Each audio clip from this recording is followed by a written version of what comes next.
A very good day to you. Welcome to Herman Manyora's YouTube channel. My name is Jadel Kabiro, here for our usual political conversations that are very simple, truthful and biased, with Herman Manyora puts them across in a hard-hitting way. How are you doing? Wonderful. This fine Monday. This fine Monday. We have conditions from Kenya Kwanza's team. 3 conditions now. President Ruto gave 2, saying, look, we're going to have these talks if, number 1, you don't threaten us with protests. Number 2, you don't talk to us about Nusu Mkate. Kimani Ichung'wah, majority leader, has given the 3rd. It has to be open in front of cameras. Kenyans must know that you're not going to ask for your personal stuff when we meet on Wednesday. This is according to Kimani Ichung'wah. President William Ruto has been touring Mount Kenya region. I want you to tell me first the essence of what some call politics amidst these talks for the president's side. Look, he's governing and still playing politics. What is the essence of this? I think it's obvious we look like we are in a campaign season. Looks like 2027 is next year. That is very sad for the country. Because we must bring politics to an end and work for this country. Because it looks like these 5 years will be wasted. You've brought 2027. Let me tell you something. Is this what is and this the president is aware. The rate at which investors are leaving the country is alarming. We cannot be talking about creating employment for young people while at the same time doing everything in the book to scare investors away. Even this Finance Act, it is informing very bad decisions in terms of investors. They are having just to choose to leave the country, and before that they have been leaving because of the bad politics. Yes. The government itself is complaining about credit rating. You've seen it. They are saying these institutions are not good institutions, they are rating us badly. But how can they rate you well? These are people bringing their money. They make an assessment. By the way, you know, I talk to some of these people when they want to know political the situation in the country. Some of these big organizations talk to me. They come all the way from London, from America, and we sit down and talk. Whether they should invest or what? Not just me alone. So they want to get the pulse of the country. You know? So they are rating the country. They rate countries. The government is complaining that they're being rated badly. But he's the president. But the truth is this politics is destroying the country. So you asked that question. Yes. Are they in campaign mode? Yes, they are. Instead of governing, they are busy campaigning. They stop this. Stop moving around the country and work. There has never been a president, other than Kibaki in his initial 3, 5, 6 months, who has had the goodwill William Ruto has.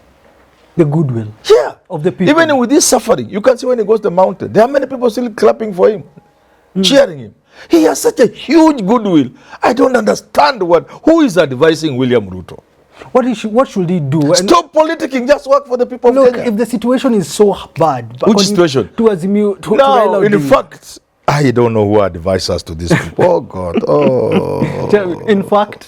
Who is advising Ruto, honestly? If I'm Ruto, I'll just send Raila home. How? I'll just bring the price of electricity down by 40-50%. Price of oil, diesel, from 180, is it 180? All the way to 140. And you don't have to injure the economy. You don't have to hurt the economy. I have seen Murkomen busy talking about roads. I've seen Rigathi Gachagua on Twitter today about the agenda of the government to connect roads, and they are doing new roads. Why do you want to do new roads? Tax people. Bring down the cost of electricity and oil, petrol fuel. Then you increase production. Then you create jobs. Find a way. Like I've said many times, find a way of bringing down the price of staple food. Everybody does it in the world. You won't be the only country to do it. Find a way of bringing it down. And you just send Raila down. Look at this finance bill and take it back to Parliament. We'll do whatever it is. Your question is... Just stop collecting housing levy. What do you want to do with housing levy? Advising, Look here, I've even been asking these opposition people. I think I've asked them once. What do you think the government wants to do with housing levy? What do they... Government is not going to build houses, so what do they need money for? What does the government need that money? That question has not been asked. They're not building houses. They're not building houses. They're saying houses are being built by investors. This is people's business. And the land... Government just facilitates them. There's so much idle government land. Government is even renewing leases of people whose leases should not even be renewed. I hear there's some land somewhere government is now selling somewhere in Athi River for 15 billion a year. Once that man has it, the title, he'll sell it to government for 60 billion. You know, this is cheap conmanship. Government does not need housing levy. Those are the things the president should do and stop going on top of vehicles to campaign and talk about Raila and Uhuru. There is no president that the people of Kenya have trusted more than William Ruto in a long while. I don't think there's any.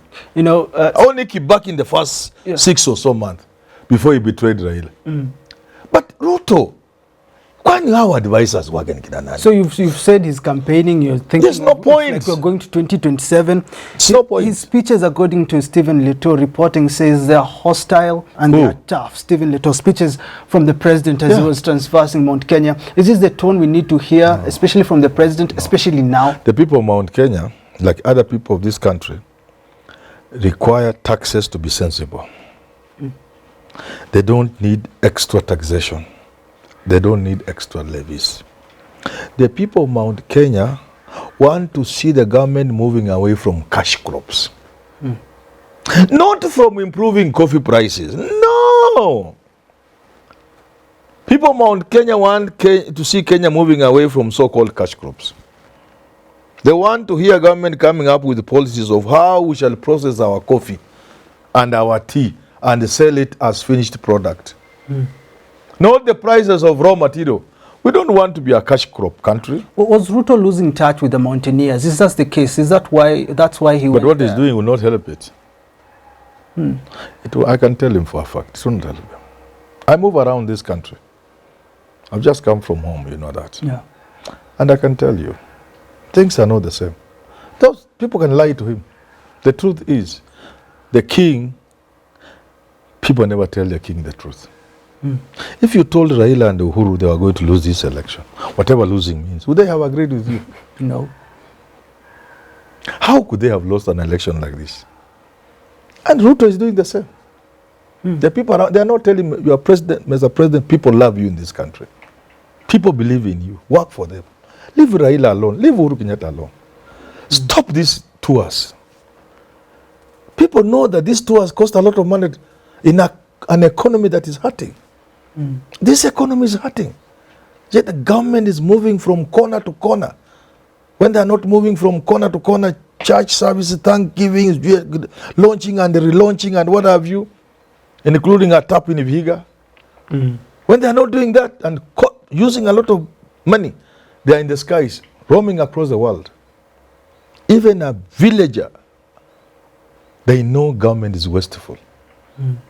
Government has always been wasteful, but now it is so clear because of the hurting in the country. People are hurting. The economy is bleeding.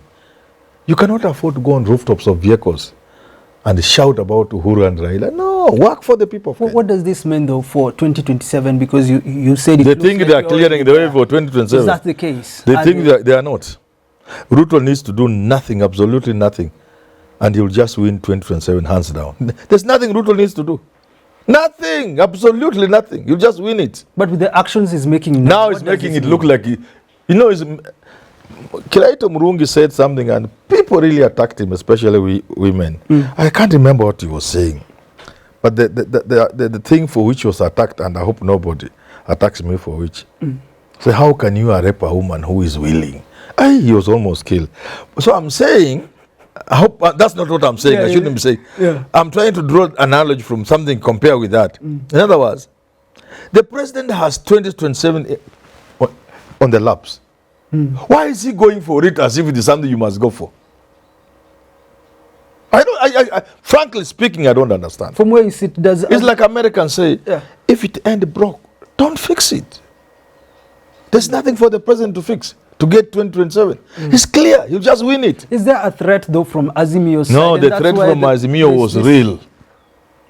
But Azimio took a risk. They took a gamble by, first of all, mixing their things with cost of living. Because they thought if they didn't put cost of living there, they would not get the people of Kenya behind them. which they did successfully. But there was a danger. The danger was that this thing was going to overshadow everything else. You get it? Yeah. This is why I keep telling these politicians, you need thinkers around you. You need advisors. Because bringing on board cost of living was a very good move from Azimio. But they could not have foreseen it is the overriding thing now. You can do all these other things so long as you have not touched the cost of living. And that's why people are saying those things they are talking about are useless. You get what I'm saying? Yeah. To that extent, it makes it very easy for William Ruto to deflate their ball, to burst their bubble by merely bringing electricity down. I keep repeating electricity. Because without you dealing with electricity, you cannot solve the problem of production in this country. And the oil, because of transportation and other things. Bring oil, price of oil down, fuel, petrol, diesel. Bring price of electricity drastically down. And it's a very simple thing to do. Deal with the cartels, you know. Deal with those independent power producers and look those funny agreements. Look at the IMF in the eyes and the World Bank and reduce certain taxes. Withdraw the VAT thing. After all, if I ask any economist here, including David, how much money are you getting from that extra levy on VAT? How much money is VAT bringing on fuel? Is money that the government is playing around with, moving around. It's a little money. Do you see in a budget of 3.7 trillion? Yeah. What is 50 billion? Asking, And you want to lose your government. You want to have sleepless nights because you are defending 8%, which may not bring you even 50 billion. Hey, excuse me. These guys, they are playing. Is the king blind? Is this the case? The king Ruto isn't no, he's seeing not what is blind. happening. He's not quite well dressed. And people need to tell him, if you are not careful, you are soon going to get naked. And they cannot tell him. Just like even the opposition, people cannot tell Raila. Are you seeing those strategy in Azimio's side? Because there's this talk of Nusum Kate. Raila says, we don't want it, but we want inclusivity. Says among 51 PSs, only 13 come from this from different tribes. The rest, the tribes are not seen in PS's case. So you look at the 51, the 50 CASs, look at the cabinet secretary, inclusivity, not Nusum Kate. You don't discuss it. Does this make You don't sense? discuss it on a table. You use it as a political tool. You don't be very nice. That's why Raila is trying to be nice all the time. You don't be nice.